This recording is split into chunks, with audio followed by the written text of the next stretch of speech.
Welcome back to Operation Evil. This is episode 46, West Memphis Boogeyman, part 1 of probably 3. Don't you think? More than likely 3. Yes. This is a big one. We're really excited. I'm your host, Nyoka. I'm Rachel. And we have a special announcement to make. And if you already know this, congratulations. For those who don't, this is why I'm going over it again. So we already started our Holly Dunn signed book contest. I know many of you have been waiting on this because you have personally reached out to me like, hey, when is this book contest happening? Well, it's now. And here's how to enter. Give Operation Evil a review on whatever platform you listen to us on. And then under our contest post in Facebook, comment where you left the review or just send a screenshot of the review itself. And we can check it out and get you entered in the contest. So if you want multiple chances to win, just leave multiple reviews on multiple platforms and let us know when you comment which platforms you left reviews on. If for some reason you do not have a Facebook or you just decided Facebook isn't for you anymore, that's okay. Just email us the information at operationevilpodcast@gmail.com, and it would make our lives a whole lot easier if you would just put the word contest in the subject line so we know to look at it right away.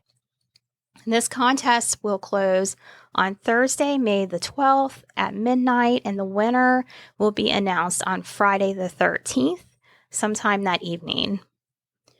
Now, special warning on this episode, it does contain extra disturbing content.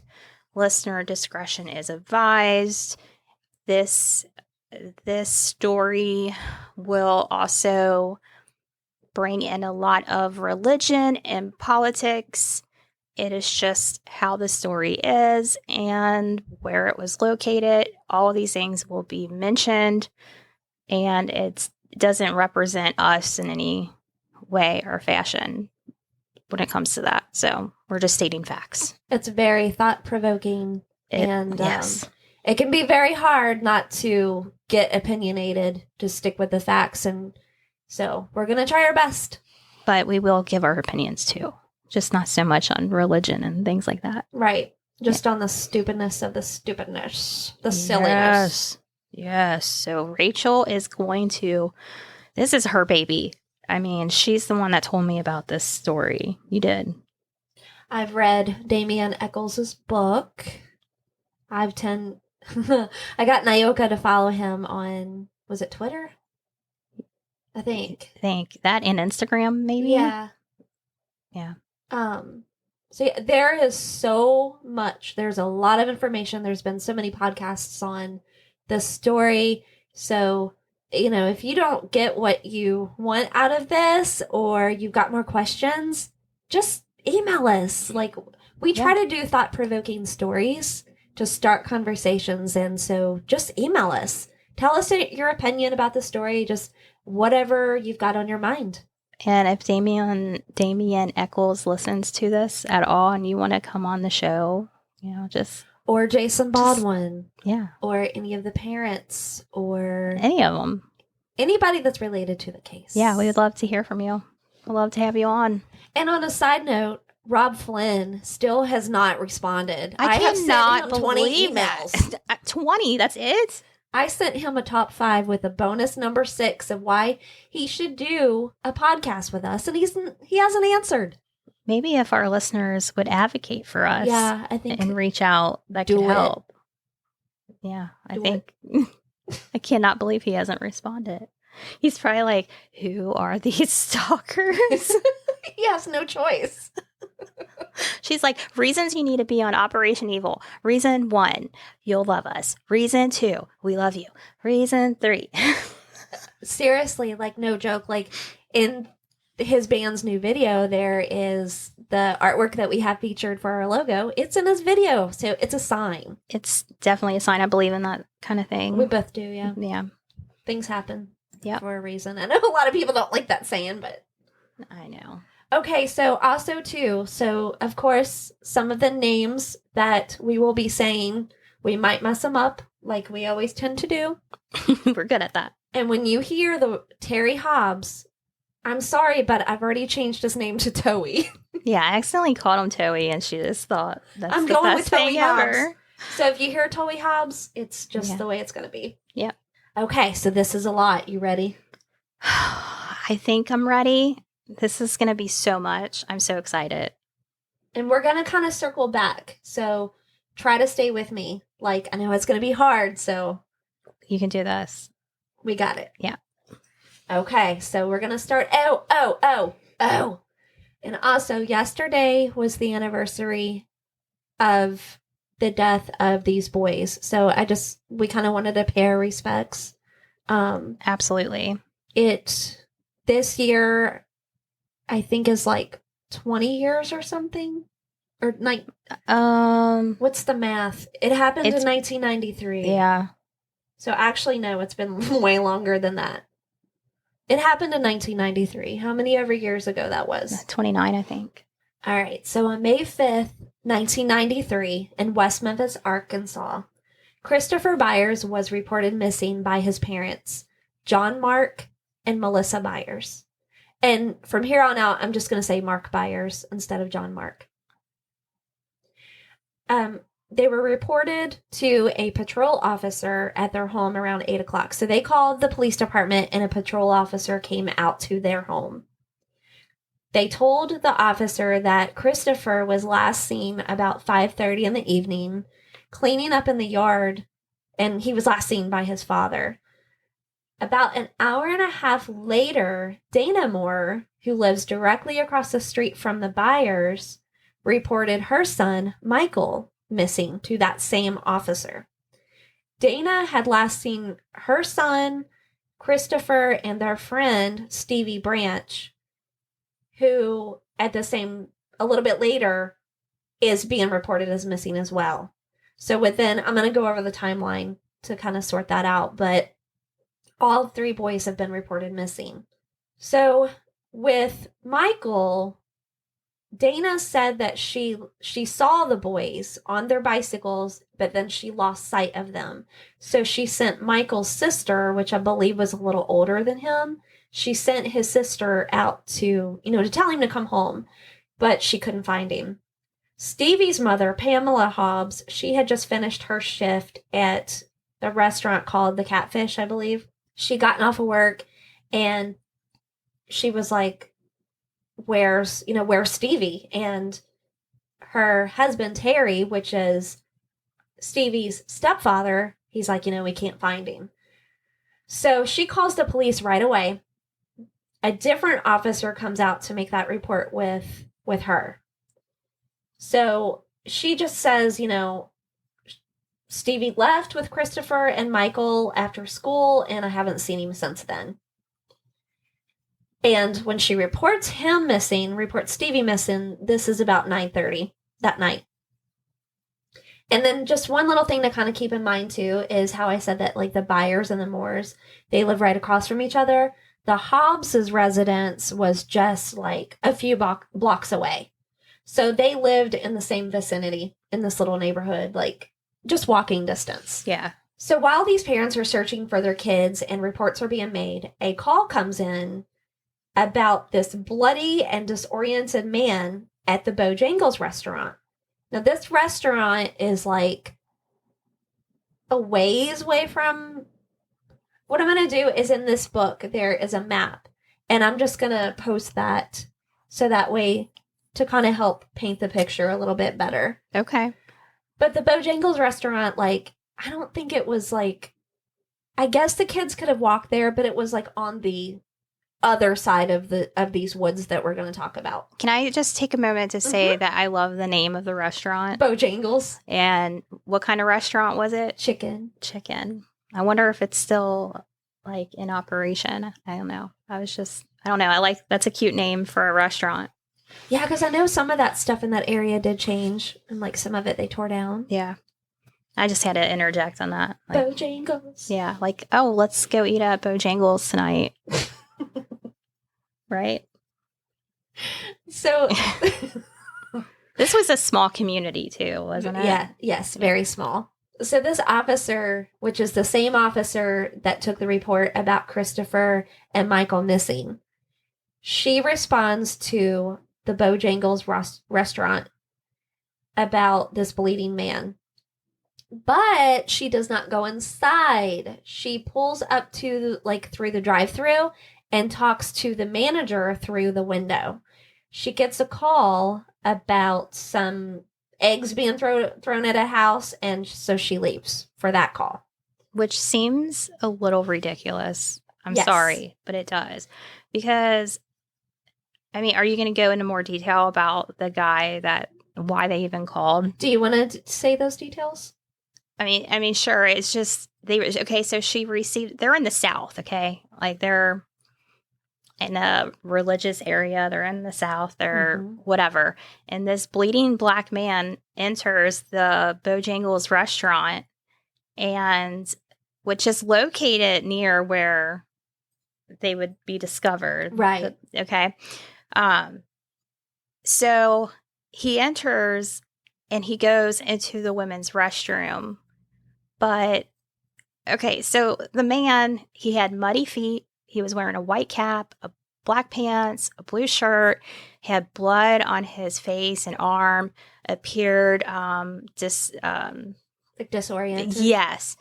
And left the restaurant a few minutes before the officer came. And employees, when they entered the women's restroom after he left, they discovered that blood was smeared all over the wall.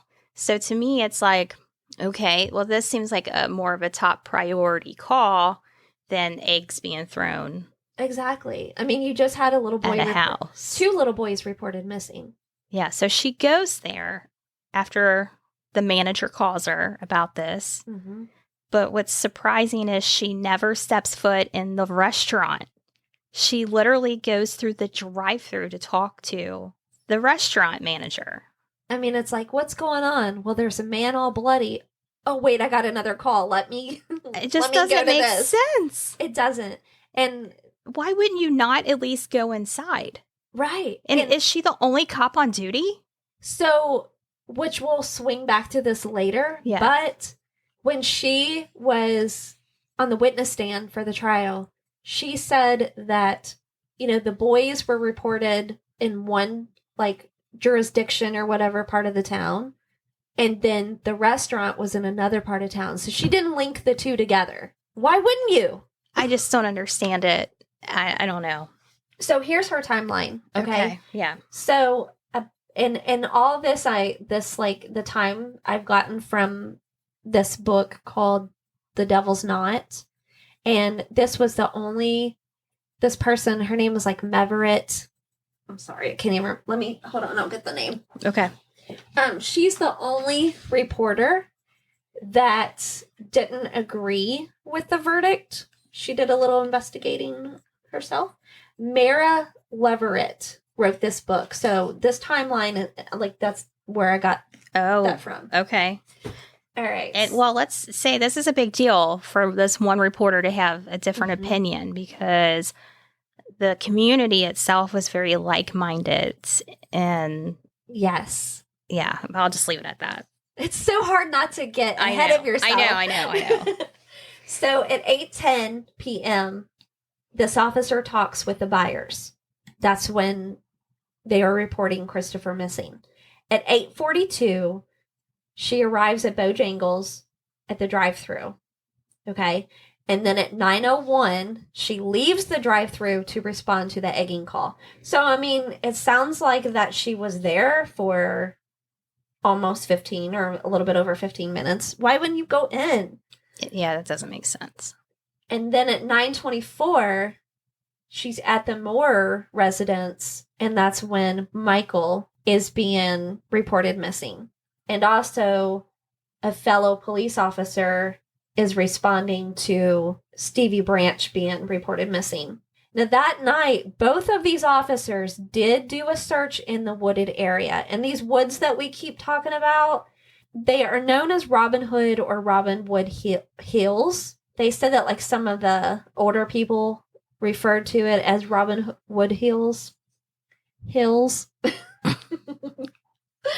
But these woods were not far from the boys' houses. There was this dead-end street that, and you can see this street, like, if you look up any news footage or whatever about this case, like, you'll see it. So, there was, like, one of the, what do you call those things that are, like on the highway? Like, those silver things. A guardrail. Oh, I was like, what? I was making it way more complicated in my head. Like, what? So they had like a guardrail there. But there was a path like that you could go around and it would just lead you right into the woods. And I mean, these woods, they had a lot of like recreational, like fun things to do. Like activities, like that would be appealing during the daylight. Right. But at night, of course, it could be very scary for an 8-year-old child. Yeah, and at this time, even an adult, they're looking in the woods, right? And it has to be past 9:30 because the one report of the kid was after 9:30, right? Right, like 9:24. So you're not going to really see anything. Mm-hmm. Some of the residents, they did, like around the neighborhood, they did report seeing some boys on bikes right before sunset. So that would have probably been anywhere from 7 to 8 o'clock, maybe. Like one thing that I saw was that Pam told her son to be home at 4:30. Okay. So, I mean... And this is during the early 90s where kids, they went out and played with their friends until it was starting to get dark and then they would come in and eat dinner. Yeah, and nothing that I could find ever said like that these kids, that this was something that they were known to do. Yeah. Like about not coming home when they were supposed to. Like they were always home. They seemed to call out pretty much right away. The parents did. Yeah. Yeah. And of course, I mean, they were out searching themselves. Yes. Even before they called the police, because I'm sure in the back of their mind, they're playing somewhere. Right. So the woods, like I said, at night, there was some areas in the woods that had water. There was like gullies or ditches filled with water. When the rain would come in, which it had recently just rained, mosquitoes would be like overwhelming in these woods. And actually, one of the officer, what was her, Officer Meek, she was the one that took the report for Christopher and for Michael. And not walking in the restaurant. That was an officer as well. I'm sorry, that just really bothers me. I know, it's difficult not to get a little opinionated, like... It just seems like police work 101, go inside. 101. Yep. But with these mosquitoes, they ran her out of the woods. Although there were some officers and residents out searching that night, an official police search did not start, and like it wasn't organized until the next morning. Right. Which makes sense because now you can see. Correct. And you've got a lot of areas in the woods where someone could easily hide. You just don't know what's in there. Gary Gitchell was the head detective of the West Memphis Police Department, and he announced that he would be directing the search for 3 missing boys. And this was on the morning of May 6th. And Crittenden County Sheriff's Office, they assisted with a search and rescue. Memphis, Tennessee assisted by flying their helicopter overhead for a few hours in the search as well. So they had some efforts. But I think it was like the Memphis State Police offered, or Arkansas State Police offered assistance, and Gitchell said no. What? Yeah, there's more to that too. Why would you say no? More hands on deck, please. Mm-hmm. Especially with 3 missing kids. The suspicion is that because this police department was already under investigation. This is killing me. I know. It's tough. So Gitchell, he ordered like at some point for like the areas of like ditches and things, like these sandbags and things. There was like this one area where they brought in a john boat, which is a very lightweight boat, to drag the bayou to kind of like see if anything comes up out of the water or if anything is physically there. Okay. And like, I don't know if I already said, of course, the residents throughout the neighborhood were already searching. They were part of it. By noon that day, most of the searchers had moved out of the woods. About 1:30, this is where it starts getting really bad. Yeah, do tell. So they search the woods, drag the waters, all the things, nothing's there. Yeah, helicopter overhead. Yeah. They just cannot find anything. So 1:30, Steve Jones, he is a Crittenden County juvenile officer. And keep this name in mind. He's an important name to remember.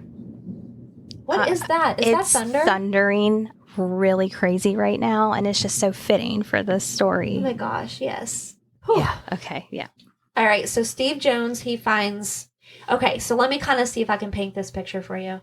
He is down this slope, okay? Like, imagine like a mini ditch. cliff. Yeah, and then like if you fell off of it, you would hurt yourself. You would twist an ankle. It's not that much of a drop off, but yeah, he had to carefully like work his way down this ditch to get to it. And there's like this embankment. I don't know, how long would you say the embankment was? Like a couple feet or so? Yeah. And it was all muddy. So yeah. He carefully gets down this embankment. He sees this black sneaker floating in the water. And he notices that it doesn't have any shoelaces in the shoe. Now, this area was closest to the edge of the woods that would have led to the Blue Beacon truck wash, which was close to the interstates. These interstates were like some major highways that were, I mean, they were very busy highways. It was like the transportation depot of that area. You know what I mean? Like, can I ask you something? Yeah. So the ditch that he's in, was that the area that they've already searched earlier? And nothing was there? Because I feel like it was. I want to say that someone at some point said that they had walked by that area. Okay. So I think that's what you're thinking about. That's probably what it is. Kind of like when you lose something in your room or something. Yeah. And you walk past it 1,000 times and then there it is. Good point. Good point. And if it probably weren't for that shoe being spotted, then... And the rest is even weirder. Yeah. Yeah. Oh. So Steve Jones, he gets on the radio and he calls for Sergeant Mike Allen. He says, you know, I found something. So all the police, they like gather to this spot. Now, Mike Allen was the first to enter actually into the water. So I think I said that wrong earlier. Steve Jones didn't actually go down into the water. It was Mike Allen that went down the embankment and went into the water.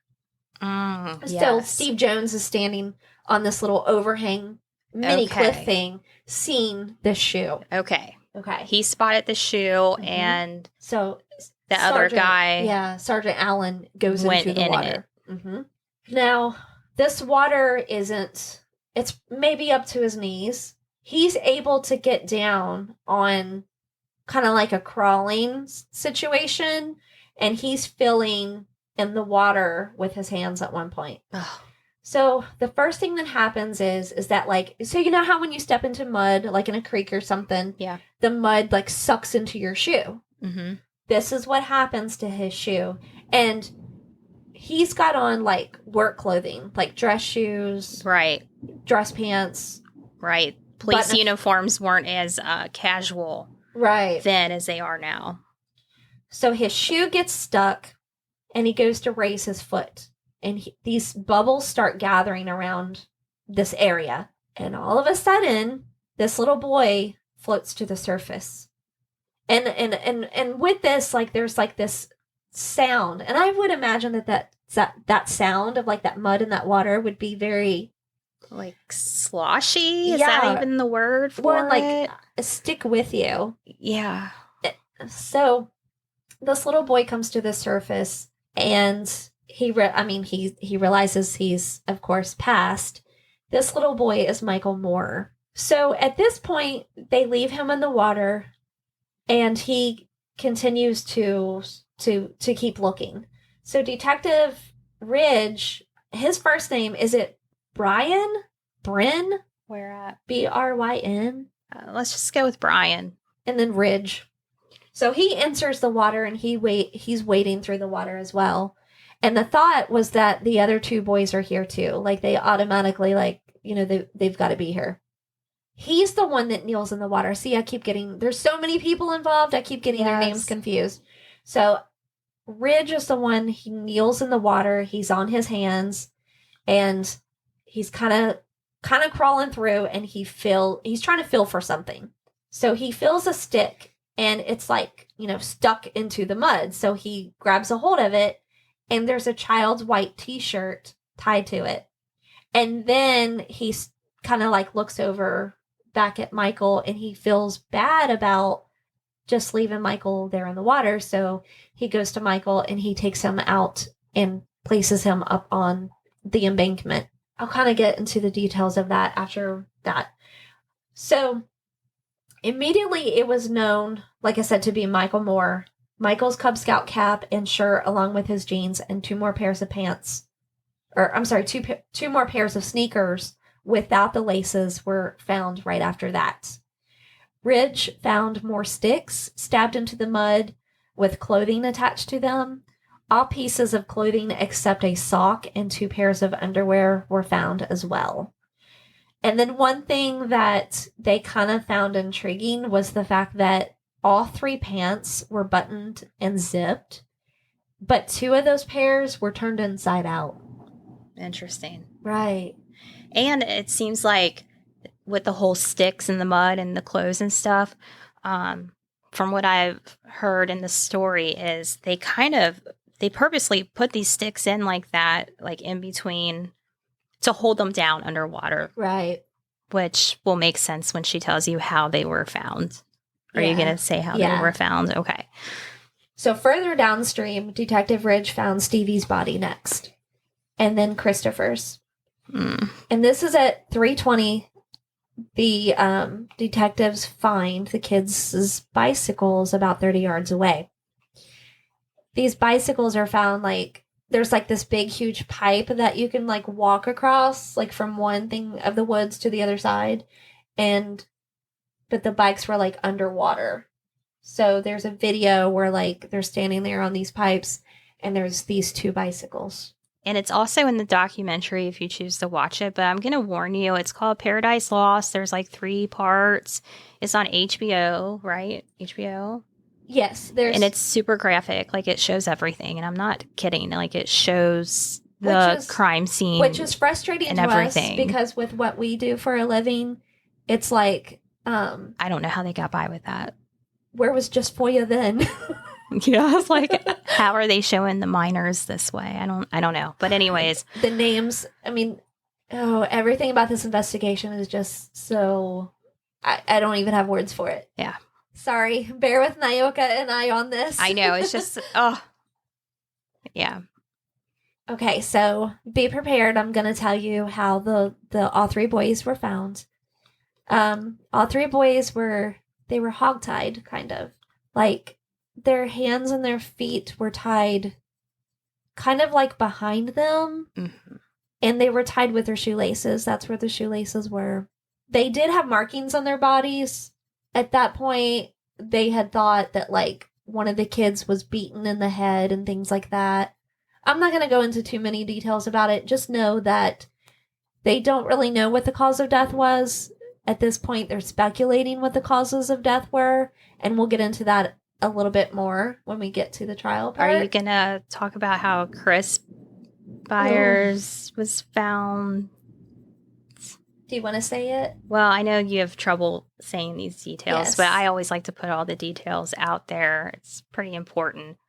So yes, they were bound with their shoelaces, which is why their hands were tied together, and then no. Imagine their left wrist being tied to their left ankle. Okay, yeah. So that's where their shoelaces went when they found the shoes and didn't have it. But the body of Chris was found with its scrotum gone and his penis skinned. I don't think the other boys were found that way. Right. He was the only one that was, they said, castrated. And which, I'm just going to go ahead and say it now. We know later on that he was not castrated. They were thinking that his genitals were cut off with a knife. But much later, we know that it was like a snapping turtle. It was animals. Yeah, it was animals. Thank goodness it was that instead. Right. Because they never could figure out why it was just him. Why wasn't it all three boys? Right. And, one of the boys, I think it might have been Stevie, there was a little bit more damage to his head, I believe, than the other ones. So there was just different particular things for each kid that they just weren't explainable. But later on, through the years, they kind of come up with different, like, for example, Christopher Byers, his father would spank him as a punishment, which was very common in the early 90s. Sure. And even a little after. Sure.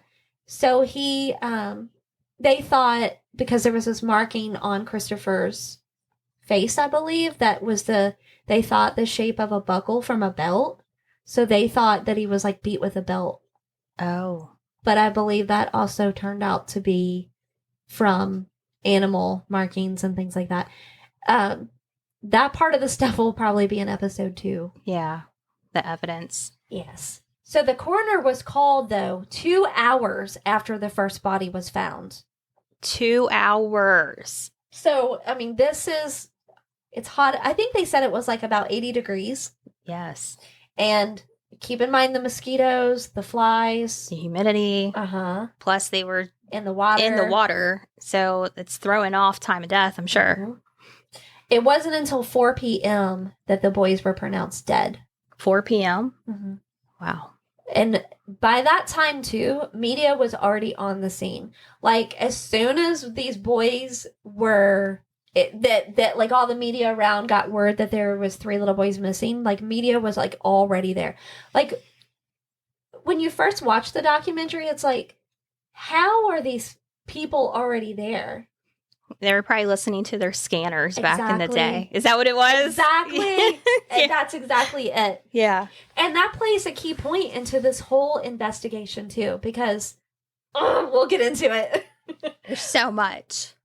So, eventually, Gitchell comes out of the woods, and he approaches Pam and Terry Hobbs. And then he goes to Mark Byers, which he was familiar with Mark Byers. He kind of knew him by... Mark Byers was like an informant and had kind of been in trouble with the law and all these different things that we'll cover as well. But he relays the news to these families. And like I said, you'll see in the documentary that Pam and Terry, the families are there. Word got out that bodies were found, and everybody just kind of like scurried to the end of the street, to the edge of the woods, wanting answers. So, the whole neighborhood, it sounds like it was a little neighborhood that were kind of close-knit. Yeah. Or maybe not even close-knit, just everyone knew who everyone was. Right. So immediately, information related to the investigation was leaked. Gitchell had told John Mark Byers some details.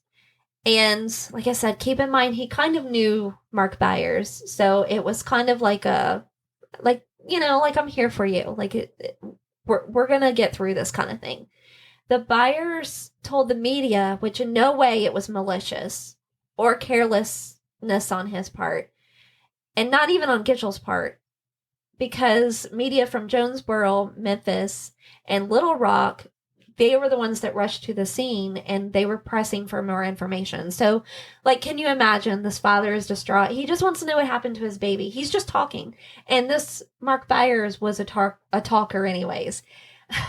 He's very eccentric, a very eccentric person. Gitchell said, so all this media, they're wanting answers. They're pressing Gitchell for answer our questions, blah, blah, blah. And he's like, no, I have nothing more to say. Reporters from the Memphis Commercial Appeal nosed their way onto a police scanner and listened to a broadcast from the Arkansas State Police. And the next morning, the paper published details that were not accurate and that should not have been made public yet. Shocking. Mm-hmm.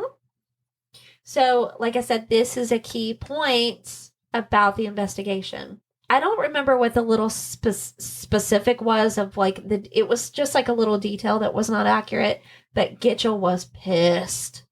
He was mad. So as of May 10th, we're just going to kind of go straight into the investigation because, Gitchell wants this solved.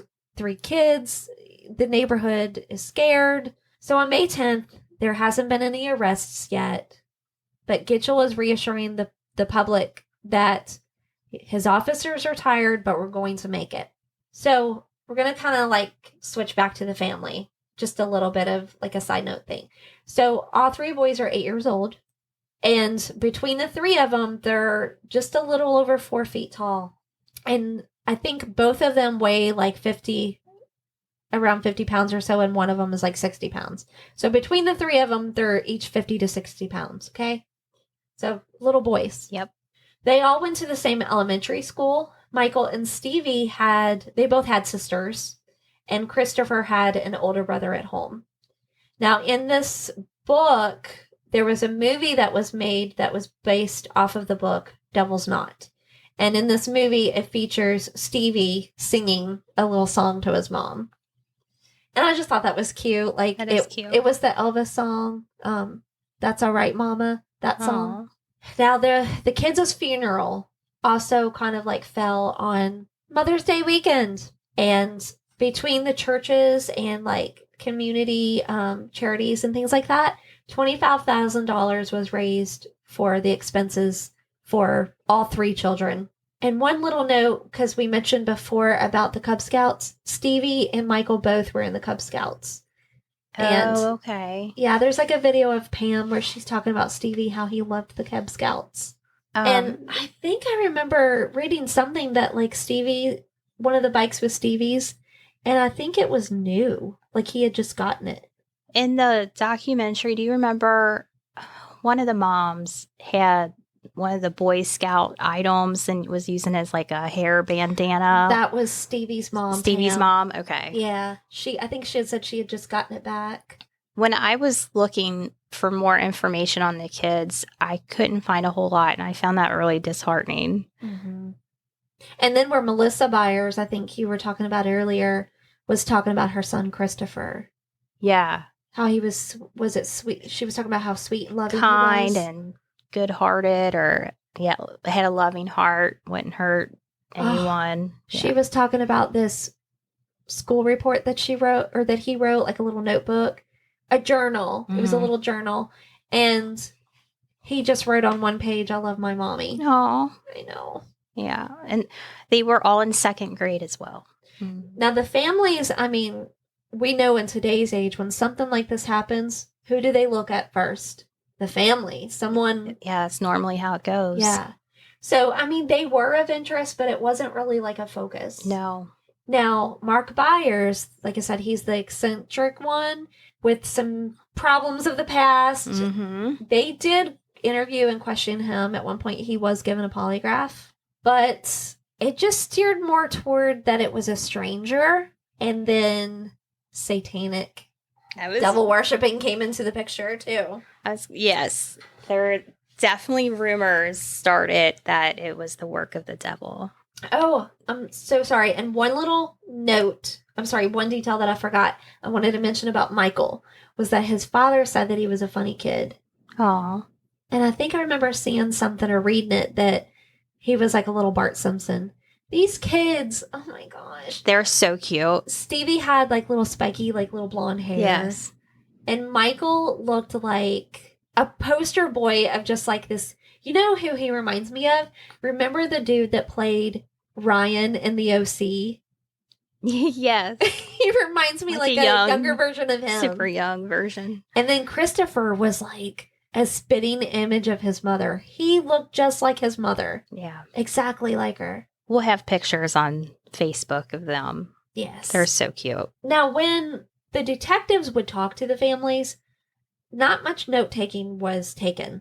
So, there's some of the stuff, too, the interviews and stuff that was given to Mark Byers, it was either, half-ass recorded or half-ass noted. Oh. So that's a key point to think about, too. What are they doing? They don't know what they're doing. So, you hear more about it being,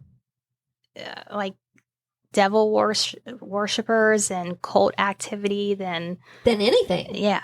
Detective Ridge, he talked to Michael's sister, and he did note that his sister said that she saw her brother and the other two boys on their bikes at the end of the street, like at the dead end of the street, enter into the woods.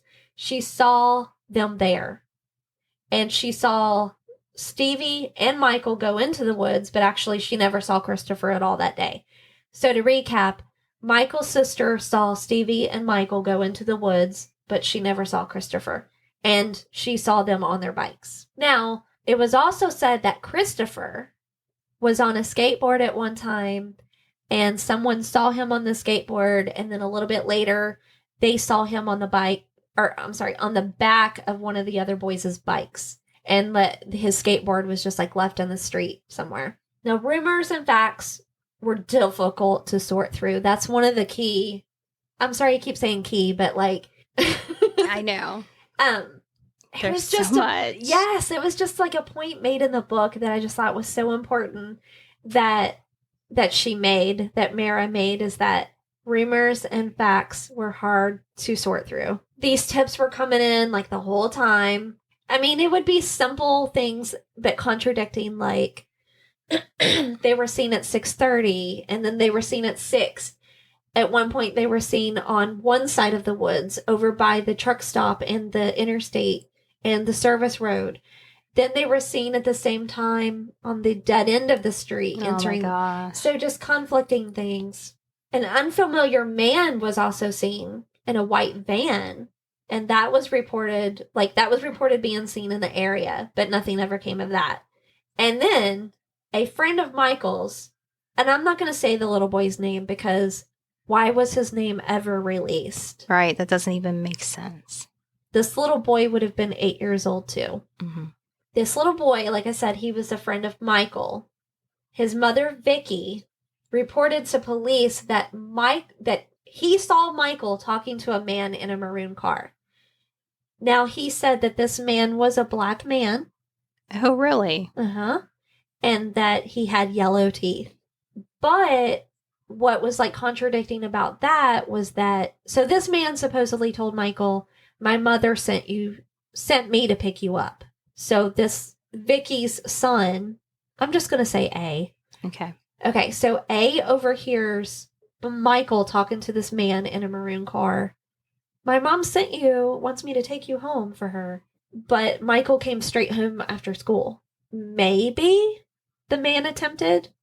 Maybe, and he just didn't go for it. Right, so, but it was never looked into either. It was just dropped because of Michael coming straight home, and they chalked it up to the kid, his imagination. But it's interesting because we have the black man in the restaurant that was bloody. The description. So that's interesting. Mm-hmm. Okay. Another tip was that the boys were tied up as in the same fashion as a POW from like in Vietnam War. Oh. So someone suggested, go check hospitals. Maybe there's a man that's been treated for injuries to I put wiener. Yeah. It sound like Bailey. But injuries to their genitals, I guess would be more proper. Yeah. And they also looked into mental patients that maybe were at a vet hospital. Like PTSD stuff from right. maybe war. Mm-hmm. And they also even looked into people who rented carpet cleaners, which I thought was really smart because there had to have been a lot of blood, right? And was there blood at the crime scene? No. Which is interesting. That tells me it took place somewhere else. Yeah. So they looked at people's names that rented the carpet cleaners, but nothing came of that. The crime scene was not processed like most detectives would do today. I mean, come on, we know that. Which, I guess would be hard in that kind of environment. But, like in a past episode, the body farms, that's why there's things like that now. Yeah. So, that's something to think about. It is. 6 days after the boys were found, the ditch was tested for blood, and that luminol spray was sprayed, but the results were minimal and sketchy. Oh, I was going to ask, like, well, I guess it could have been washed away, but okay. But like, would it even if it was washed away? Like, would it You still stay? think something would be found? Yeah. Did they go into detail about the kind of knots that were tied? Because I heard that two of the boys were tied the same way, and the third boy was tied in a different knot, You know what? which Yes. suggests at least two people doing this. Yeah, you're jogging my memory there. I left that out. Yes, I believe you're Yeah. right. Because Why would you suddenly change the way that you are tying your knots? Why would two be the same in one knot? which in the future we'll bring that back up because there's two possible suspects Okay. in the future. All right. I can't wait to hear that. I'm glad you remembered that to bring that up. Now, hair was taken from all the relatives too, like blood samples, urine samples. They were taken from Todd Moore, which was Michael's father, and from Mark Byers, but they weren't taken from Terry Hobbs. Why? I don't know. Did he refuse? I don't know. We'll have to cover that maybe. Well, he'll be the subject of a future episode as well. Yeah, maybe we'll find out Yeah. by then. Now, this is crazy right here, okay?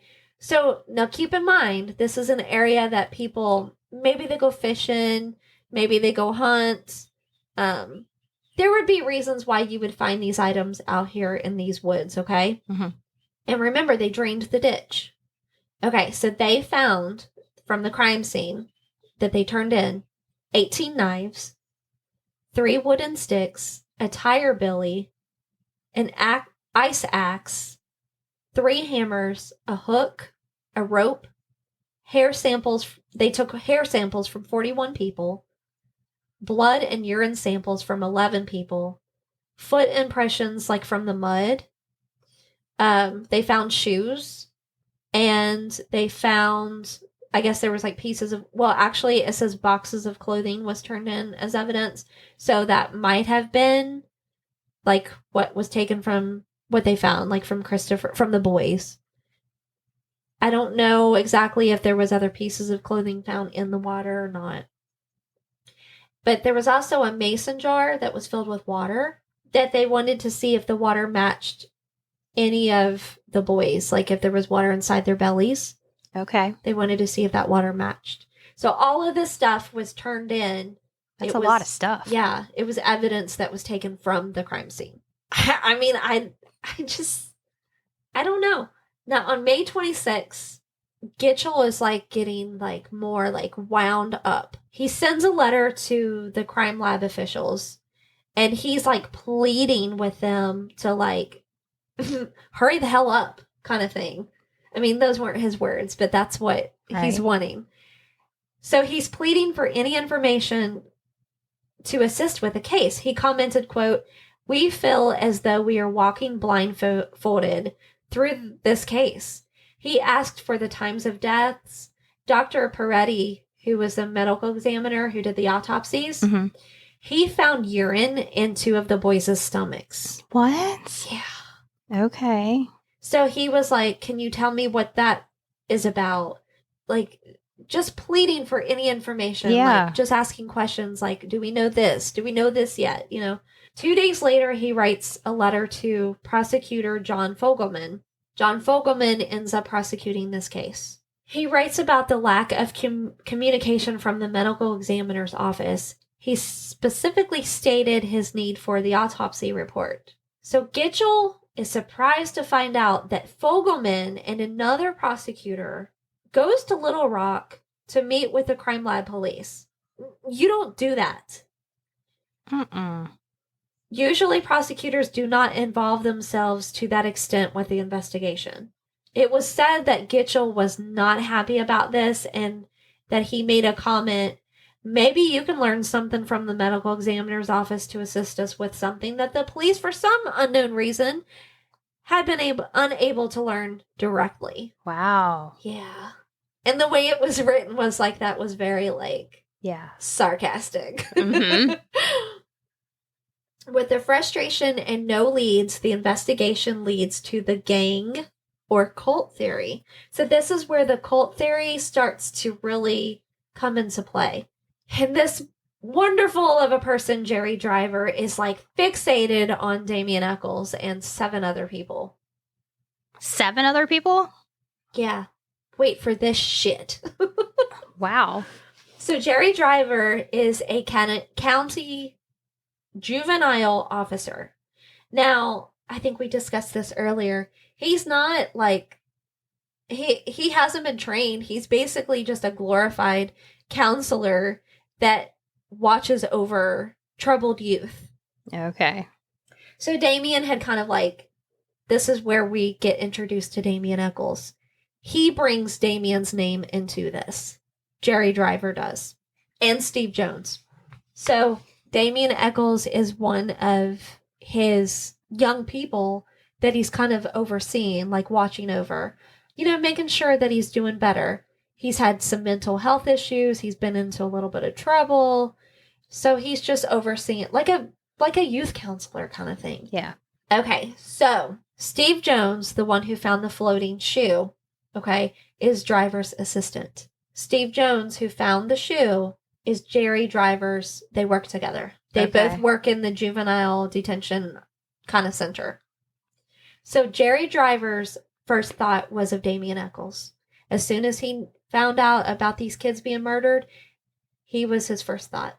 Now, I'm going to repeat this again because I kind of skipped over myself. Jerry's job, I'm going to emphasize this, is to keep an eye on troubled teens. Damien came onto his radar a year ago. Damien's ex-girlfriend's mother had called the police because Damien was threatening her daughter and was trying to get her daughter into black magic and stuff like that. Now, something about with Damien, this girl, I think it was like his first love, and something about maybe it wasn't his first love. In his book, he talks about this girl that was his first love, but with this girl, his ex-girlfriend, there was like another guy in the picture, and I guess there was like an altercation at the house. So of course, you know, Damien's gonna be angry, at this dude, So that's what that story was. Okay. But we'll get into young love. Yeah, we'll get into Damien's version about that later. Mm-hmm. The truth. Not Damien's version, the truth. So at some point, Damien's mother, her name is Pam as well, Pam Eccles, she gives permission to this juvenile officer to take Damien's notebooks that contained his drawings and writings.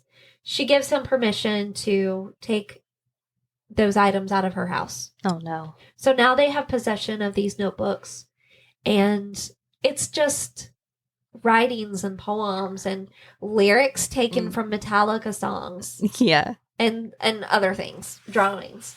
So rumors about Damien and his ex-girlfriend sacrificing a future child. Wow. Grabbed Jerry's attention. They were rumors. It amazes me I gotta take a drink. how the satanic panic keeps coming up throughout history. Yes. And there's like these seminars and things that these police officers are going to. But Jerry Driver is an expert.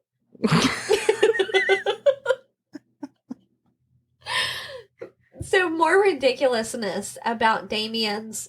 Okay, so like his clothes, okay? One of the stupid things was that they said that because Damien wore a trench coat, that like, because of the way he dressed, he always wore black. I remember talking to my cousin about this. My cousin, he's really like my brother, okay? Shout out Joshy Bear. We were talking about how at Damien's sentencing, Damien had on this shirt that had like a wolf or something on it. Do you remember those shirts? It was a Harley Davidson shirt. Yeah. It was the corniest looking shirt, and you think that is devil worshiping? Today it would be considered a corny shirt, right? It would, yeah. It would. So, because of the way Damien dressed, and because he was expressing himself in different sorts of religion, like Wiccan, things that were not satanic. That's just ridiculous. It is. Things that people didn't understand and that things were different. This was a very Christian community. Yes. Church every Sunday, all of the things. A Bible community. Yeah. So you follow what your pastor says or preacher, whatever. So to them, you know. And Damien he challenged people. He would ask a question because he really wanted to know the answer. He wasn't being a smartass. No. He wasn't being disrespectful. He was super intelligent. Yes, very intelligent. Yeah. So when he, I guess he challenged some of these preachers or older people, or he thought outside of the box, they didn't like it. Yeah, I mean, didn't he study multiple religions? Yes. He knows all about the saints. At one time, I think he was going to like a Catholic church. You know, it's funny too. I'm just thinking about the whole like devil worshiping and stuff. They even say in the documentary because they listen to like heavy metal and they played like Metallica throughout this documentary. But when you see this kid, he would have totally been like part of our friend group. We would have so been friends with him. Definitely. And like, no doubt. He just liked to wear black and he had dark hair and he was pasty. I mean, that was just. It was so funny too because like when he's like testifying, they ask him about sports or something and he was not a sports person at all. No. So us. Yeah. Yeah. I mean, and if you do watch the documentary, you'll know what we're saying. Just the way he speaks and carries himself, you can tell, like, the guy's smart. Very, very intelligent. Yeah. I mean, he was only a couple years older than us, too. Yeah. So he has this best friend named Jason Baldwin, and Jason basically gets, like, guilty by association. Like, they think that Jason and that Jason and Damien have this cult that they run together. And Jason, he has a mullet. He's got long hair. Oh, and Damien, like, I don't know if you mentioned he would, like, shave the sides of his head. Which was totally the thing, an undercut. Yes, it was so popular. Totally the thing. Jason was, like, he would wear Metallica shirts. He was very, very shy. And what is crazy, we're jumping ahead again, the night that he got arrested, he was celebrating that he graduated from high school. Yeah. He was just watching a little movie. Yeah. With his friends. Like, let him alone. And that's it. Yeah. And I think he was, like, very artistic. And he's very intelligent as well. Mm-hmm. Another one that was, like, he thought outside of the box. So, they get all these ideas and stuff from these notebooks, and they just run with it. They're probably like, don't you run in the woods and dance around a bonfire and sacrifice animals? Yeah, that's exactly what they thought. And that they had orgies and all this crap. Of course, I forgot to throw that in there too. So one time Jason got in trouble and he got put on probation because I think it was something to do with like him and Damien like broke some windows in an old car. And I'm not saying that that's not bad, but it's nothing compared to what other kids did. Yeah. I don't even know really that they were like, that they drank or that they did drugs, like weed. And when I say drugs, I'm talking like weed. I don't even know that they did that. And if they did, it was minimal. Didn't Damien just have like a newborn child at this time? Well, the baby was born. So his girlfriend, Dominique, was pregnant during all this. Oh, okay. Sorry. So Dominique, I'm glad you brought up Dominique because Dominique was brought into this too. Dominique was said to be part of this cult. Of course, through association. Uh-huh. So Jason and Damien, they get into this trouble. Jason's put on probation and he's ordered to pay restitution of $450. Now, this is a lot of money for him and his mother. And Jason's got multiple siblings. They don't have a lot of money. So this is a big deal. And this counselor, Steve Jones, was gonna send I guess a training school is like a reform school or something, or like those schools that like Dr. Phil would send Like kids boot to. camp. Yeah, I guess it's like a place like that. Yeah. But he was threatening to send them there for like 2 years, but Jason's mom was like, "No, you're not going anywhere." Good. No. So Steve Jones, he accuses Damien and Jason of trying to start a cult. Kids would say to the police, kids would come up to Jason and be like, "We hear you're starting a cult." And he would say, "Who told you that?" And they would say, "The police did." Oh my gosh. So we're gonna like circle back to Vicky Hutchinson with her son A. So before the bodies were found, a complaint had come in from this local truck stop, which I don't know if it was the Blue Beacon was the Car wash. yeah. And it wasn't Bojangles, was it? It wasn't Bojangles. No Bojangles. So this call about a fraudulent credit card charge comes in, and the complaint comes to Detective Don Bray. So Don Bray calls Vicky. He's like, "Hey, I need you to come in about this complaint. I need to interview you because her employment or employers or whatever, they think that she did it, that she stole the credit card or whatever." So she brings her son in with her. And Detective Bray is like, "Huh? Like, why would you bring your kid in?" So when she gets there, she tells Detective Bray that her son is best friends with Christopher and Michael. And so Detective Bray is like, "Oh, that's sad." And he is like, "Oh, I see this as an opportunity to question A." So he calls West Memphis Police Department and he tells them, like, there's this person here, I want to interview, blah, blah, blah. And they tell him in return, "We found the bodies." So even more then, he's like, "Oh, let me question this kid. This 8-year-old kid. Yeah, let me see if I can, like he's a freaking hero or something, I guess." So he tells Vicky, "Forget about the credit card charge. Never mind it." So he forgets about the credit card charge. He tells the truck stop they must have made a mistake with their paperwork. So nothing is done about it. This truck stop, they fire Vicky. And then Dawn later tells West Memphis Police Department that Vicky said that her son had asked to go out into the woods with the boys, like that day, the day before actually. So on May 4th, he's like, "Mom, can I go to the woods with Christopher and Michael?" And she says no. So Don Bray, Detective Bray, has also been told about Damien from Jerry Driver. Jerry Driver was so confident that Damien was one of the murderers that he specifically wrote his name on this piece of paper. Remember how I said earlier there was like 8 names? So there was a list of names. And of those names, one of them was Damien's, one was Jason's, one was Dominique's, Damien's girlfriend, and the other one was Jesse Miss Kelly. So he gives... Oh, I screwed that up. It was 8 names. 8 names.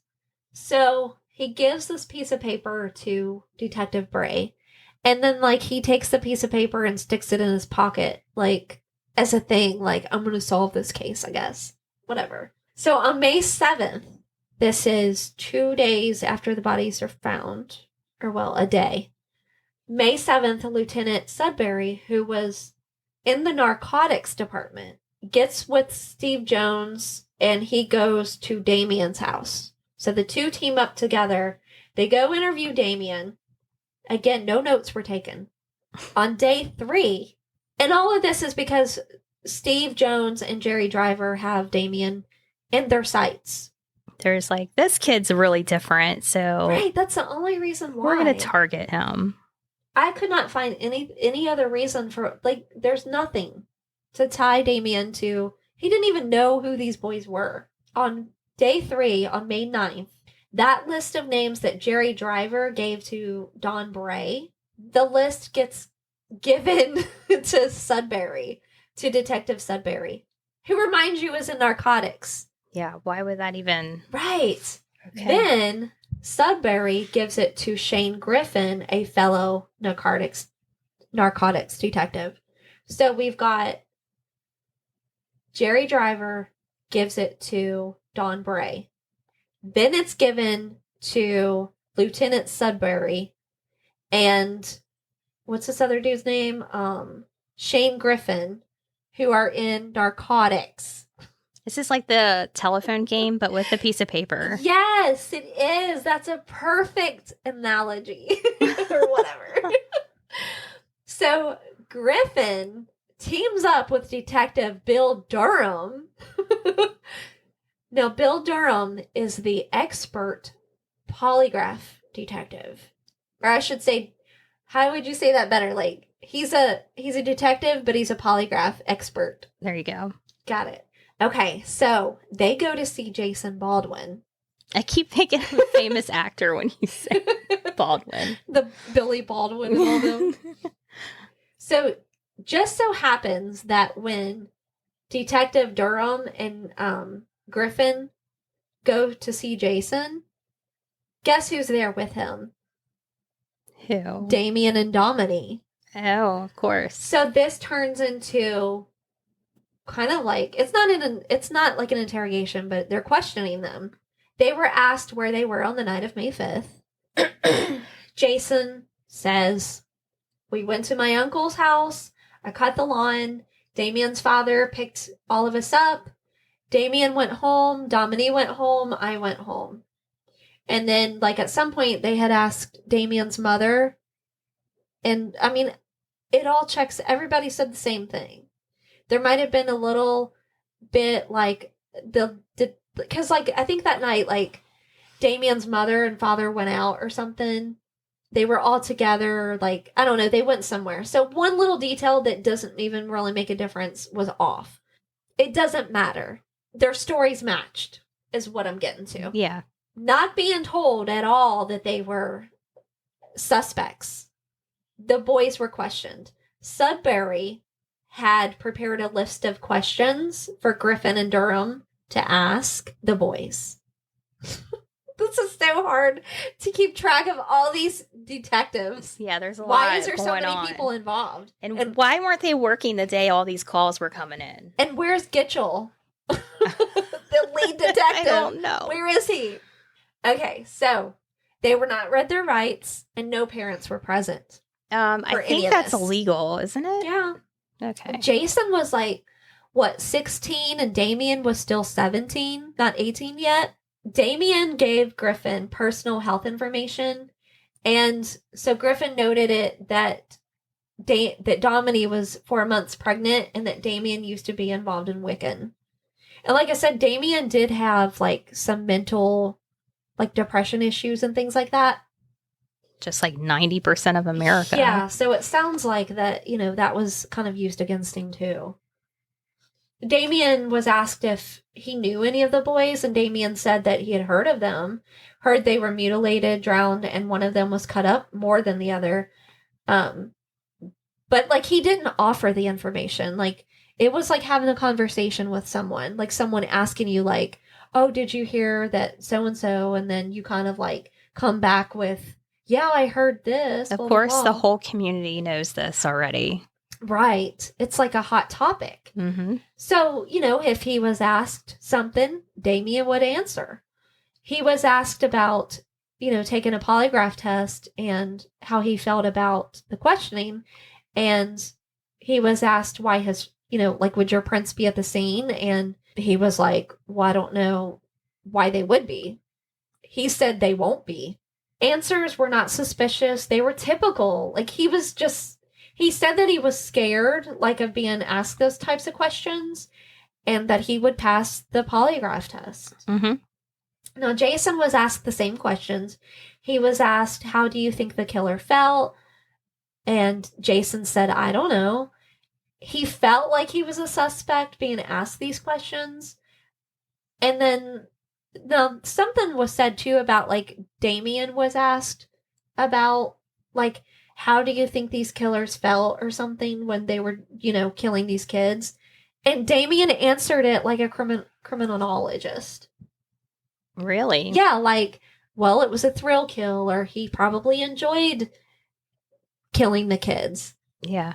He used common sense. Yeah.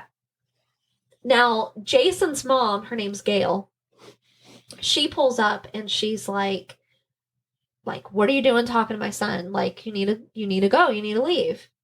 She was upset with them, even talking to her son. So the police officers left. Now, on May 10th, Damien was asked to come to the police station for more questioning. This time by Sunbury and by Detective Ridge. So Ridge was brought into the game. Okay. Okay. I guess, just by reading the book and everything, like at this point, Ridge was like, all other avenues, and I'm not saying he said this, but like all other avenues have been tried, and where do we go from here? So let's try this angle. Let's go for it. Damien, he goes to the police station.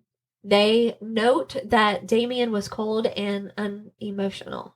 Damien, I don't think he was shy, but he wasn't a very talkative person either. Right. And he's just a kid being questioned. Yeah, so. and he respects his elders kind of thing. Mm-hmm. Again, he wasn't a bad kid. Like, he just wasn't. Like, they make him out to be. He answered the questions, again, like a criminologist. I think this is where he tells the detectives, like, it was a thrill kill, blah, blah, blah. Steve Jones tells Damien at one point that someone urinated in the kid's mouth. And Damien gives his alibi. He's asked for that, like, where were you again, blah, blah, blah.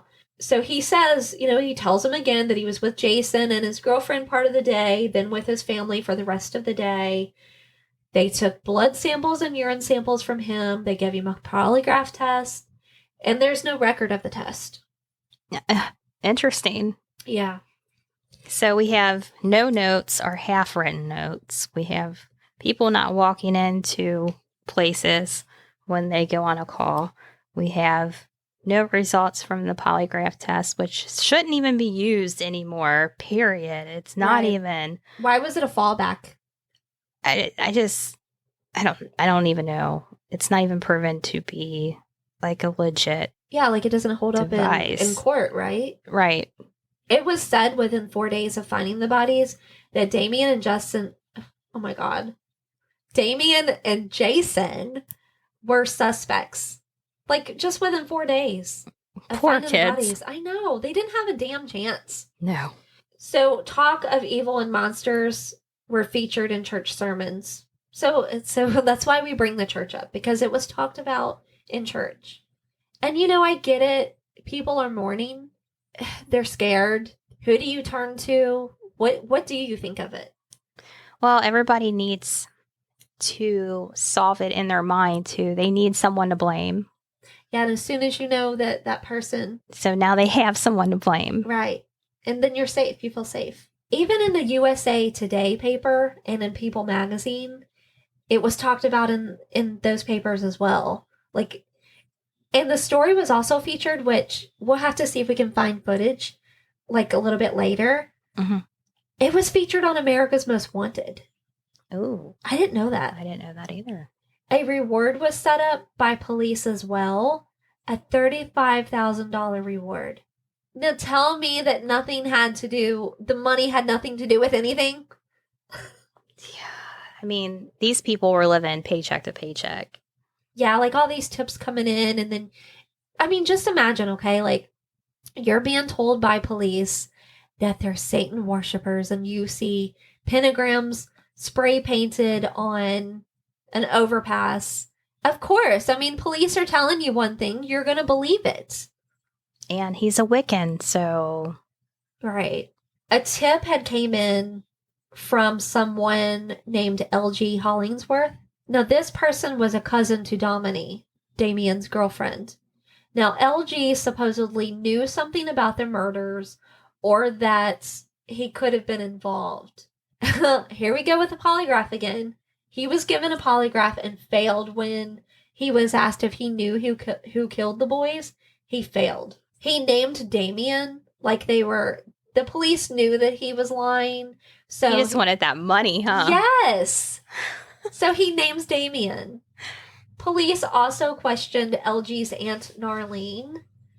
She said that she saw Damien and Domini walking close to the Blue Beacon car wash, which again is the other side of the woods, close to the highway. They were walking along like a service road, and that they both had muddy pants. This is her niece.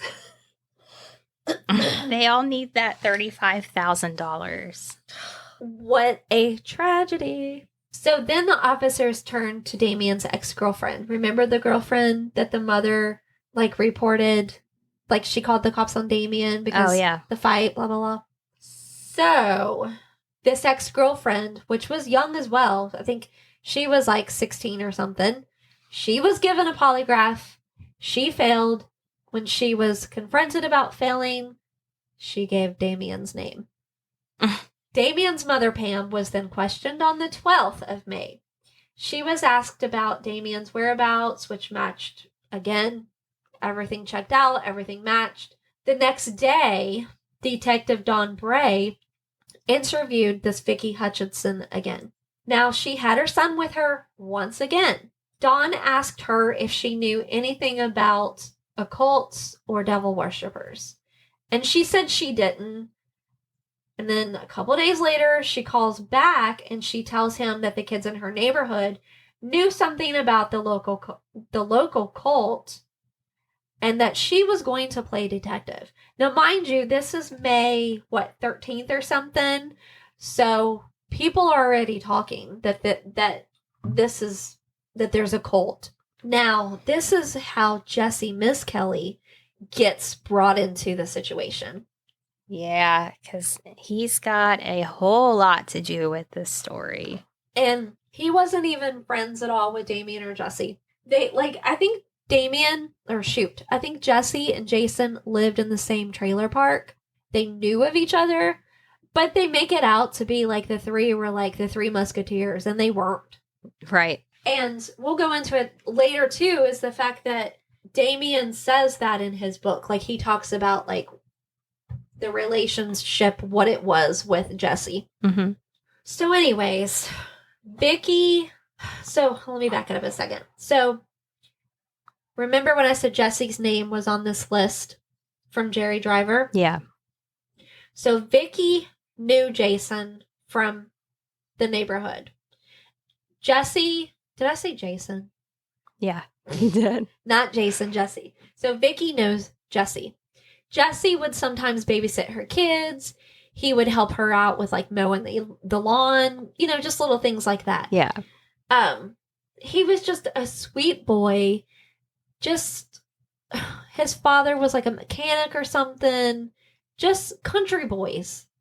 I love the way they talk. I'm not making fun of the way they talk because hello, look at the way I talk. But it was Southern accents. Yes. Yeah. Yes. Just great. So Vicky asks Jesse, she's like, do you know anything about this or whatever? So they start talking about the case where she's like, do you know Jason? Do you know Damien? Blah, blah, blah. Do you know anything about these boys? And she said that Jesse tells her that he had a friend that drank blood. Now, this is an important fact. Now, Jesse has a low IQ. I'm just going to go out on a limb and say that if she's having these conversations with him, he's just kind of going along with it. Yeah. Wasn't his IQ 72? 72 or 75 or something. Something like that. Yeah. So he's just being a part of the conversation. Now, on another account, they're having this conversation, Vicky asks Jason straight out, do you know this kid named Damien Eccles? And he says yes, but he didn't know him well. She also asked him about Jason. He said he was nice and he's known him since the 6th grade. Now, Vicky gets this idea to basically she uses Jason or Jesse, I keep calling him Jason, She uses Jesse to set all this up, okay? She has Jesse, the next time that Damien is like over in this trailer park at Jason's house, she's like, I want you to set it up with Damien. Like, I want to go out with him. That's what Jesse does. The next time he sees Jason and Damien, he's like, hey, I got someone that wants to meet you. Can you come over? You know, tells them where to go. He brings them over to Vicky's house. Okay. Yeah. Vicky is telling Don Bray and Jerry Driver what she's doing. So Jerry Driver, he suggests to Vicky that she should get some books from the library so that, like, when Damien comes over, he can see these books about cults and crap. Like, it's going to impress him. So she does it. Don Bray lent his library card to her so she could go get these books. It just sounds so ridiculous, it really Nyoka. does. Jesse, sure enough, he brings Damien and Jason over to Vicky's. He says that they're only there for like 15 minutes. This is where it gets even stupider. So according to Vicky, romance sparks. It's not a sexual relationship, but they they have an 8-day-long relationship. With Damien? Vicky and Damien. Okay. So Vicky's 32. Shouldn't she be arrested for being a predator or something? Yes, she should. So supposedly they have all these deep conversations and all this stuff. And I'll put it in my notes, please. I see it. She claimed they had this bullshit conversation about the murder and how he was never questioned. He was accused for like 8 hours, but he was never questioned about the murder. She wants that money. She does. She really is playing detective, undercover. And this woman uses her son all along. Ugh. So there's this thing called I don't know if I'm saying it right. It's called a esbat. It's a gathering of witches. Okay. It's ritual. Okay. She says that Damien invites her to this thing. And Don Bray is like, no, don't go. It's too dangerous. And she's like, no, I'm going anyways. So on May 19th, she claims that Damien... Oh, God. What did he supposedly do? She claims that Damien picks her up in this Ford red Escort. Damien doesn't drive. He walks everywhere. This boy loves the winter. He loves walking in winter in the snow because it's quiet. He doesn't drive. She says that Jesse was in the car too, and that they drove to this field where there was about 10 people. They were painted black, like on their arms and their faces. They were taking their clothes off, and she asks Damien, like, this is offensive. Can you take me home? I don't like it. So they left, and supposedly they leave Jesse there. Okay. If she's this close to Jesse, why would she leave him there? Why would you leave him there if this is true? So then on May 26th, the same day that Gitchell sends this letter to the crime lab, that he's like all like, I need answers. Detective Ridge interviews a boy that said that Damien told him he raped the boys and cut them with a knife. Like, there's this other stupid crap where these two little girls were at a softball game and they overheard Damien say, I killed these boys and I'm going to kill more before I turn myself in. Why would Damien be at a softball game? It is priceless because when these girls are testifying, Damien is sitting there at the table and he's like rolling his eyes like, give me a break. Like, I mean, they're lying. On the 26th, Gitchell, Ridge, and Allen, all three, interview Vicky in Don Bray's office. Now, I'm not for sure if Don Bray is present as well, but these three detectives, they interview Vicky. Her son was there again, and his story had grown. Wow. So What is it now? Now he talks about this clubhouse that the boys would go to, like him, Michael, Christopher, and Stevie. They would go to this clubhouse and they would. I can't help it. It's so stupid.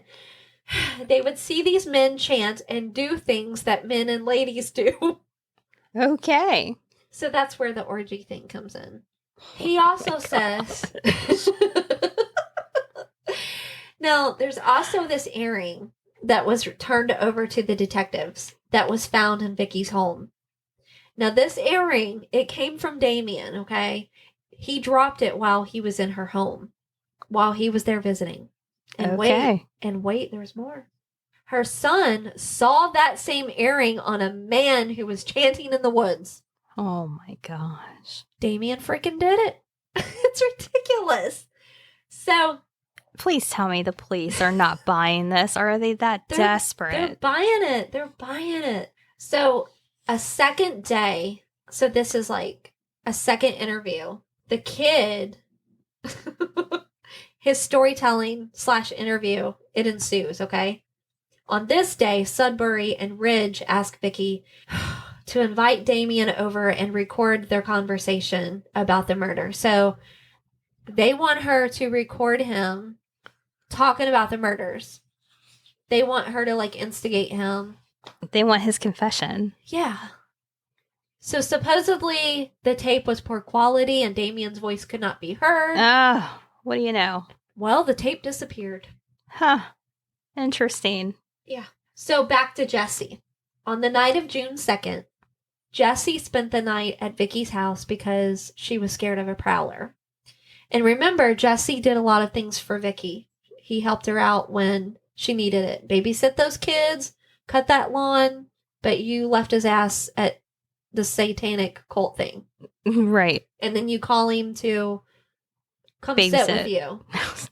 Jesse wakes up to his father telling him that Detective Mike Allen would like to talk to him.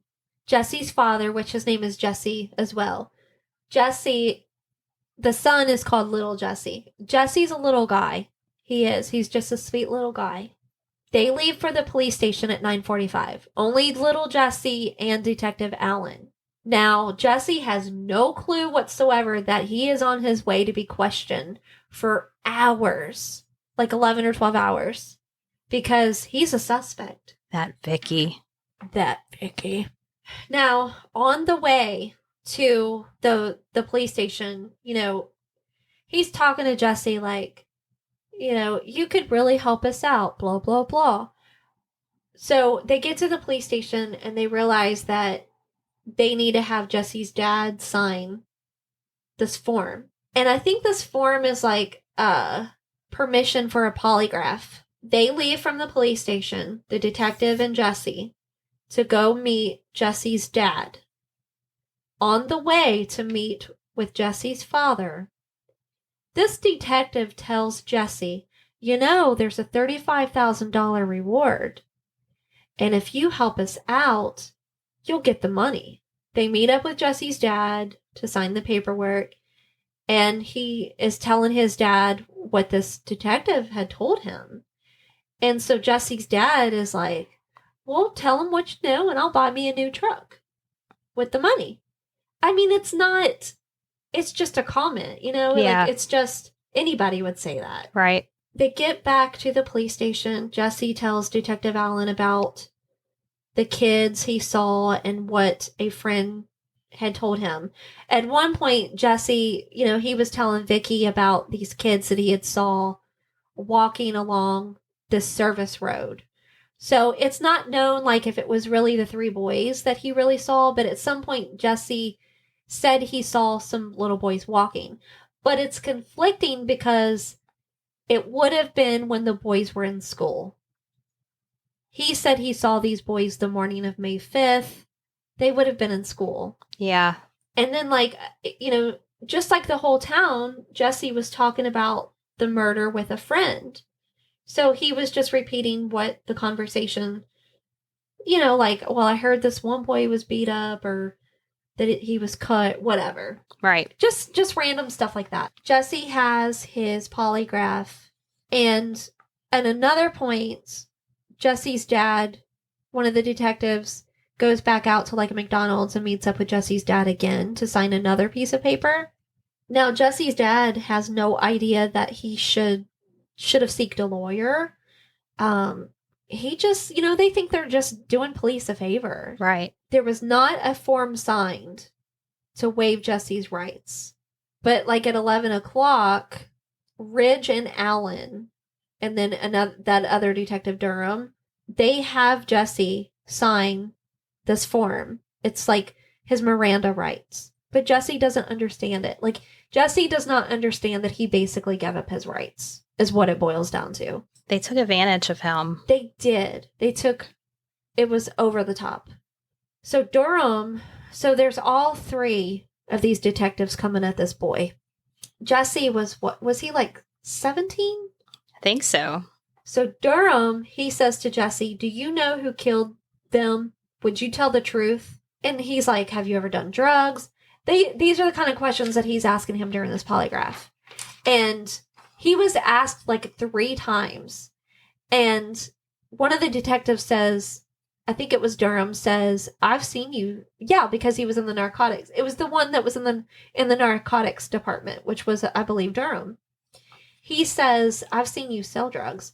Now, Jesse is like, he's starting to get pissed because he's like, I've never sold drugs. Like, he's getting mad. So Durham, at one point, he comes out of the room, says to the other detectives, because I think it was just Jesse and Durham alone at this point. There's a lot of back and forth. So he says to the other guys, Jesse is lying his ass off. At one point, too, like, they tell Jesse that the polygraph can read people's minds. Oh, my gosh. Yeah. He probably believed it. So, like, he's, like, yelling and, like, you know how, like, if you're angry and you're yelling and you kind of, like, spit at someone? Mm-hmm. Jesse's saying, like, that he did that. And he's like, I don't think he meant to spit on me, but he was yelling at me, like, in my face. I just don't think Jesse understood what the hell was going on. No. At that point, Jesse drew back because he was really mad at this point. Like, this dude is yelling, like, yell spitting in your face. It's only natural to want to draw back, okay? So Mike Allen comes in, grabs Jesse. He moves Jesse to another room. Then at 12:30, Gitchell comes in, grabs Jesse, moves him to a third room. He gets questioned again. Same questions again. What was it? Do you know who did it? Do you do drugs? Would you tell us the truth? Yeah, the one thing that sticks out in that documentary, they're like, what time of day was it? Yes. When this happened? He said in the morning, and they knew that was wrong. You mean after school? Yeah. You mean so they like basically told him what to say. Very leading questions. And then instead of shoelaces being the item that they were being tied up with, he said a rope. Yeah. Yeah. So Gitchell, at one point, he has like this piece of paper and he draws 3 dots. One stands for Jesse, one stands for Jason, and one stands for Damien. Then he puts X's around these dots, and he's like, the X's are you guys, and the dots are you 3, and the X's are the police. You can be in the circle or not.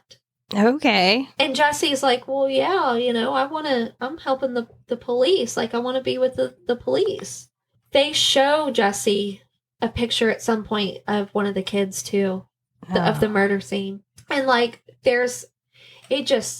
more things happen, get said. At some point, there's Wednesday meetings. And at these Wednesday meetings, animal gets killed, a dog gets eat. It's a ritual. So like I said about the picture they show Jesse, the picture of one of the boys. And they throw this up in his face later at the trial about how he's just fixated on this picture. Jesse was shocked when he saw this picture. He was shocked. I'm sure he had never seen anything like that ever in his life. And he's confused. He's scared. I mean, what do you expect? Mm-hmm. It was also said that a friend of Jason's would bring drugs and guns.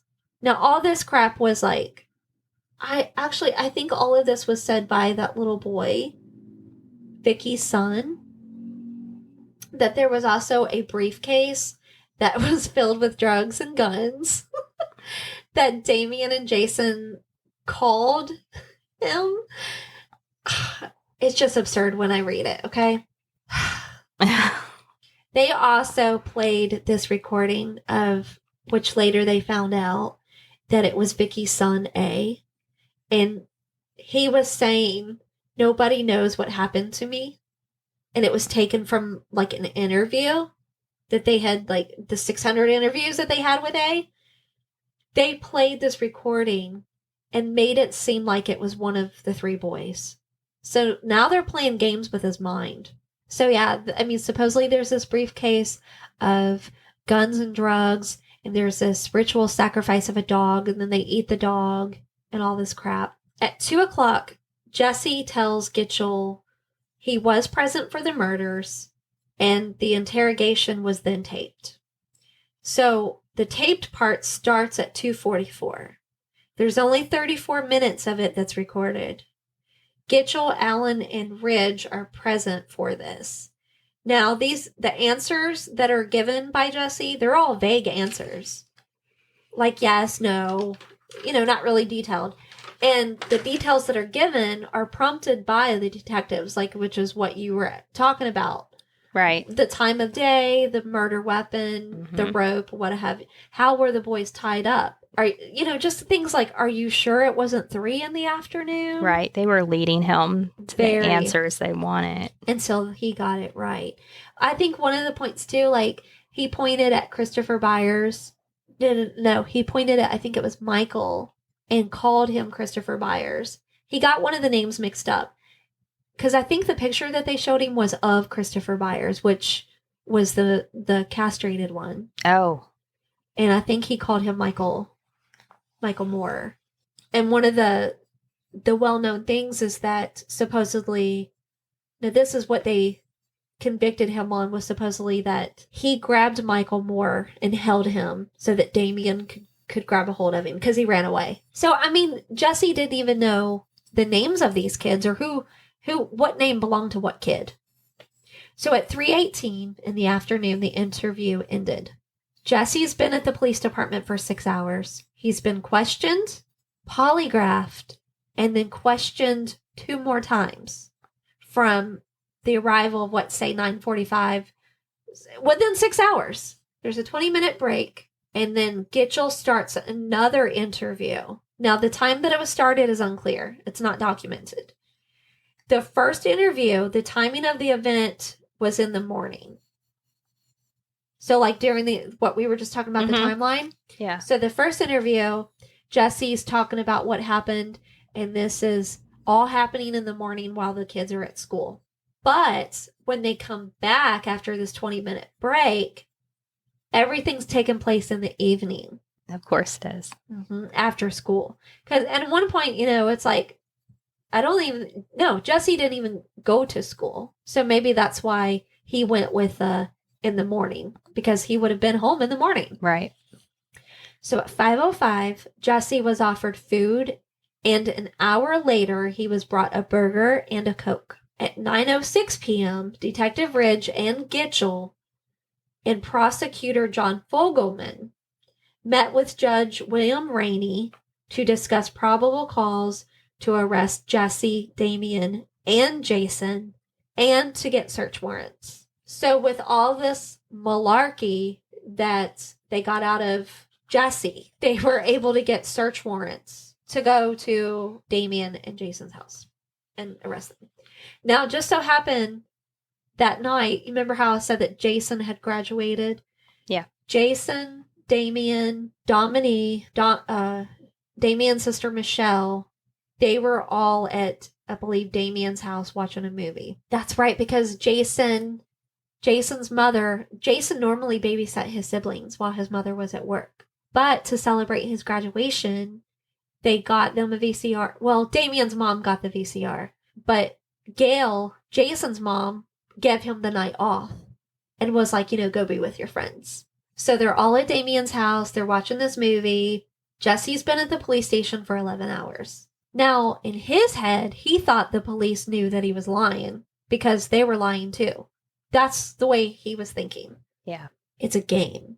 Ridge even asked Jesse if he wanted to go to Robin Hood Hills to show them where things took place. Which it didn't happen, but why the hell would you do that? I don't understand either. And this is at night. So this nighttime search warrant business, it's a rare thing. There is usually extraordinary circumstances when a warrant is issued during the nighttime. At 10:28, they went to arrest Damien and Jesse. Now, on June 4th, 1993, at 9 a.m., there was a press conference held, and that was to announce the arrests on June 3rd. So they do the arrest June 3rd that night. That following morning, Gitchell holds a press conference. Now, this is where he says the infamous 11. Someone asks on a scale of 1 to 10, how strong is your case or something like that, and he says an 11. Oh, I saw that clip. Yeah. All three boys are arrested on 3 counts of capital murder, 3 counts each. Bray, here we go back to Vicky's son. A says that now that he's a witness to the murders, and he names Damien and Jesse. And supposedly the night of the murders that he's present, he sees them wearing t-shirts with dragons on them. He sees people using knives like Indians in the jungle. It says, quote, like Indians in the jungle have. And that Jesse was holding Stevie down in the water, saying, I don't want to kill you until my boss gets here. This kid even goes as far as to saying that they found guns at the scene. And this is how I think the briefcase with the guns comes into play, supposedly that Jesse had said. This kid says that they find these guns and they're hiding behind trees, and that him and his friend are like, we're going to jump out and shoot him and save Stevie. So this kid's imagination and his mother is just damaging his brain, right? Yeah, definitely. Yeah, he said, we plan to jump out from behind trees and shoot the men. Now, on June 8th, Bray questions A again, and A says that Jesse, which he knows Jesse, because Jesse's babysat him. He says that Jesse calls him the night before the murders and is discussing, I don't know what the specifics of that was, but calls him the night before the murders.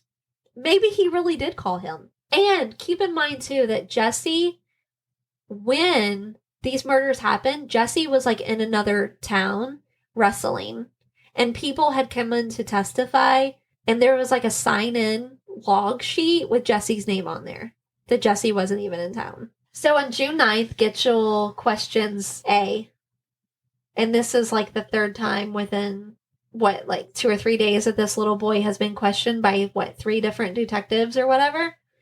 And A says that he saw Damien, Jason, Jesse murder his friends, and that they tied his friends up with rope. So that's where the rope comes in. So prosecutors, Brent Davis and John Fogelman, they're the prosecutors on this case. So we're about to end this episode, but the next episode, of course, will be about the trial. But, Brent Davis and John Fogelman were the prosecutors. One of the things, too, was that the trial was held in, I think, Jonesboro, Arkansas, to try to make it a fair trial. Right. There was a deputy. This is where it doesn't stop. Once these boys are arrested, it continues. A deputy that was taking Jesse from the courthouse to a hearing or one of the court dates or whatever, said that Jesse was talking a lot. He said that he met with Damien and Jesse the evening of May 5th, that they were smoking weed and drinking, and they saw the boys in the woods, and so then the murder happened. I mean, Jesse was not a talker, so why would he freely just talk to this deputy Right. about this crap? And then something else, like, so A, the little boy A that was giving all of this useful information, they did not call on him to testify for the trial because he was unpredictable. You think? Wow. Now, Jason's attorneys, Paul Ford and George Wadley, Damien and Jesse were tried together. Damien's attorneys were Scott Davidson and Val Price. Jesse's trial happened first. That trial was on January 26th until February 4th. So what is that, like a week? That was in 1994. So not quite a year after the murders. Yeah. His lawyer was Dan Stidham. And did you know that Dan Stidham through the whole saga stuck with Jesse? And he would always go check on Jesse's father because Jesse's father stood by him from the beginning. Yeah, he knew his kid. Yeah. I just think that's so great that lawyer just stuck with him all the time. That is pretty great. He had so much faith in him. Mm-hmm. So Jesse is found guilty. He was sentenced to first-degree murder, and that's because of Michael Moore. Remember how I said that supposedly he grabbed Michael Moore and held him? So, because Yes. Michael Moore ran off. Right. So Jesse grabbed him and brought him back to Damien. So that's why he was charged with first-degree murder based off of that. So he was given life without parole, and then he was charged for second-degree murder. And he was given 20 years for Christopher and 20 years for Stevie.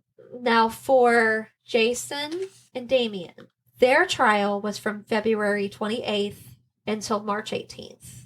Now, the reason why the trials were not all together was because Jesse was not going to testify against Damien and Jason.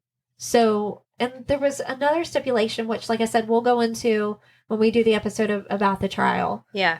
But yeah, he was like, no, I'm not going to testify against them. And plus that also made the prosecutors against Damien and Jesse it seemed like it kind of worried them because without Jesse's confession against them, they really didn't have a whole lot left. So as for the verdict for Jason and Damien, it was about 6 hours. And the verdict came back in 6 hours. Damien got the death penalty, lethal injection. He was found guilty. It said guilt had been influenced by extreme mental or emotional disturbance. That was the punishment. So like they had the verdict. They announced the verdict for capital murder. Then they recessed. They came back the next morning and they announced the punishment for both of them. Damien got the lethal injection. Jason was given life without parole. And what went along with his punishment was that he acted as an accomplice under unusual pressure. Okay. And then what was also noted too was that the murder was an especially cruel and depraved manner. So that's why Damien got the lethal injection. And it's just so crazy because like Damien's just standing there and they're like, the judge is saying like, that whole line about the injection, whatever. And it's like, he just still doesn't think it's real. No. I remember at this point in the documentary, the baby was born and somebody was like, what do you think the baby's first words would be? And he said capital murder. And he's like laughing. Yeah. It's not funny. No, but.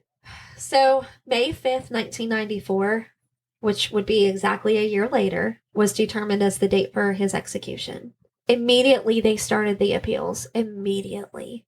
I mean, honestly, I'm surprised that they were able to push off that year. Yeah. Because he was on death row for like 18 years. So, and then one thing that I kind of forgot there's two more things that I need to mention. And then we'll close this episode. Okay. Okay. So, this Chris Morgan. So there was a guy, like we were talking about earlier about like all these leads and investigations and how Gitchell was just getting like frustrated. This Chris Morgan and this other guy named Brian Holland, they had owned like an ice cream truck, and it had came in a tip about those guys. And then like they left town like abruptly. They found out that Chris Morgan and this Brian Holland had left to Oceanside, California. So Gitchell contacts the detectives in California on like May 17th. And he's like, can you give them a polygraph test? Oh my gosh, with the polygraph test. So like after several hours of questioning on the polygraph was ruled deceptive. Chris Morgan has like this outburst and he's all upset. And he's like saying how he was hospitalized for alcohol and drugs. And I might have done it. But it's dropped because then his confession is recanted. And blood and urine samples were taken and they were sent to the police department to West Memphis. But again, they were dropped. So these people kind of come into play later with the trial. That's why I'm bringing them up too. And then one last interesting fact is that the case number was assigned 93050666. Why was it 666, I wonder? It was just a coincidence. Was it, though? Now, the case is assigned accordingly to the date that it happened and in the sequence of cases that come in, which should have been 93050555. Oh. And on that note, it's 2 hours and a half and I'm done, or 2 hours and 5 minutes and I'm done talking. Can you imagine this is how these boys felt being interrogated? I know. That was a fantastic part 1. So part 2, we'll get more into which part? The details of the trial. Okay. And evidence and stuff. Yes. The lack of. Well, yeah, everything they forgot to do. Okay. That was fantastic. I hope you guys enjoyed it. Yeah, thanks for hanging with us. Thanks for bearing through. My throat is very dry. All right. Well, until next week, you'll get part 2, and we'll talk to you then. Goodbye. Bye.